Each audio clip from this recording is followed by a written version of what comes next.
Audio Jungle.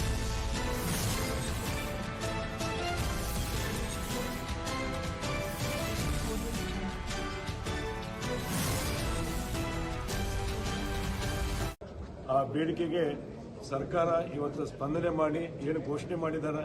ಮಾನ್ಯ ಮುಖ್ಯಮಂತ್ರಿಗಳು ಹಾಗೂ ಉಪಮುಖ್ಯಮಂತ್ರಿಗಳಾದಂಥ DK ಶಿವಕುಮಾರ್ ಅವರು ಏನು ಏಕಕಾಲಕ್ಕೆ 519.6 ದಿಂದ 524.256 ವರೆಗೂ ಏನು ಒಂದೇ ಹಂತದಲ್ಲಿ ಅಕ್ವಿಷನ್ ಮಾಡಬೇಕಂತ ಹೇಳಿ ತೀರ್ಮಾನ ತಗೊಂಡಿದ್ದಾರೆ.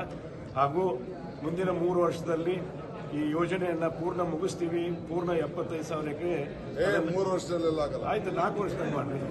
ಆದ್ರೆ ಹಂತ ಹಂತವಾಗಿ ಏನು ಮಾಡ್ತೀವಿ ಅಂತ ಹೇಳಿ ನಮಗೆ ಆಶ್ವಾಸನೆ ಕೊಟ್ಟಿದ್ದಾರೆ. ನಾನು ಸಂತ್ರಸ್ತರ ಪರವಾಗಿ ಸರ್ಕಾರಕ್ಕೆ ನಾನು ಅಭಿನಂದನೆಗಳನ್ನು ಸಲ್ಲಿಸ್ತೀನಿ.